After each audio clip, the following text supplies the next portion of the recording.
Million South Africans out of the population of 58 million live in poverty with no job prospects.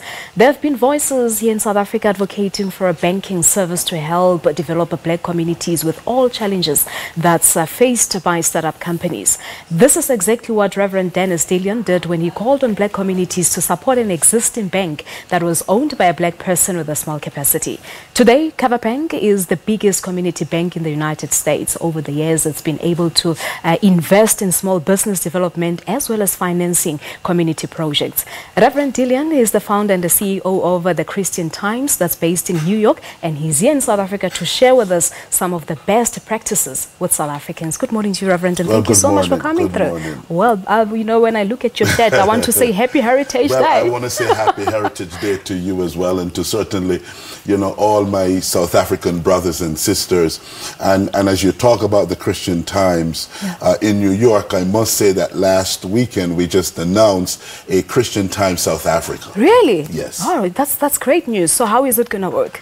Well, it starts out being a monthly newspaper, and hopefully the strategy is that by the beginning of January we will move into a weekly circulation. So we're putting together a leadership team now and a staff, because we believe if we're going to talk empowerment, if we're going to talk how we transform communities, it is important that we have vehicles of communication. And I'm a big believer that the church is a critical place for us to convey the critical messages of empowerment to our communities and to our people. Our people are in church just about every Sunday, and in some cases every Sabbath. So if we are communicating the message to them in church, then obviously it provides an avenue for the kind of empowerment, the kind of education and information we think are critical. It is true, it is. Well, all the best with that one. Thank you. But your observations generally about South Africa and its economy, what do you think?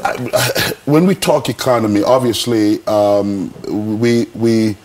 we know that there would be an imbalance. I did not expect that the economic disparity that we find in South Africa would be as bad as it is. When you compare, again, a South Africa with almost, I think, $750 billion in terms of its GDP, and we look at the per capita GDP, look at individuals, we're talking about whites having a per capita GDP in South Africa of approximately 1.7 million rands compared to blacks with 48,000.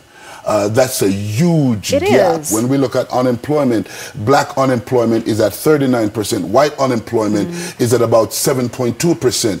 Those are the kind of gaps that we obviously have to deal with, because I've been doing, the Christian Times been publishing these numbers for a lot of years, and it's the worst number we've seen anywhere in the world. Is it getting any better though? I made mention of the latest stats from Statistician indicating that 30 million people out of 58 million people living in South Africa, they live under poverty. Yeah, and it's unfortunate. I think what needs to happen, you know, coming into this place of, I want to say somewhat being liberated from the apartheid system, we need to understand that political liberation and political freedom is really not enough to bring freedom to any people. In the absence of economic freedom, economic liberation, economic equality, there's really no true freedom. So what needs to happen, we must understand that the journey for freedom for blacks in South Africa has to be an economic channel. I believe very strongly, I developed this concept many years ago, that where there's no spiritual foundation, there can be no economic power. Where there's no economic power, there can be no legitimate political control. And where there's no legitimate political control, there will always be a sick sociology. So if we're going to solve unemployment, if we're going to solve the problem of health and housing and all of that stuff for poorer South Africans, we're going to have to, I believe this very strongly, go back to a spiritual foundation. On that foundation, we must build economic power, because politics is the protection of economics. And he who has no economics is powerless despite his politics. Wow. Well, now we hear that you actually dared black people to go and withdraw their money from the traditional banks. Have we seen any practical difference and change after that move? Well, absolutely. I think we organize many major money moves.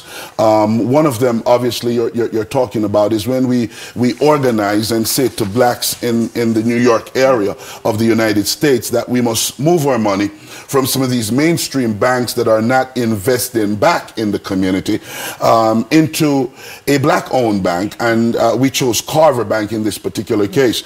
And we've seen Carver Bank then move from just being what we would call in the US a thrift institution or a smaller savings bank to now becoming a bank that's more commercial, began to do business loans. Yeah. Now Carver Bank, I think about 87% of all of their lending actually go to black businesses and the black community. Yeah. So again, I believe to whom you give your money is to whom you give your power. It is true. And the more we begin to direct our resources, not just in banking, but in spending, wherever we spend, we're empowering those to whom we give our money.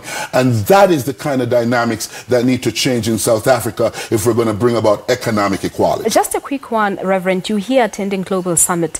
What's your advice to South Africans? What do you think blacks should do to empower one another?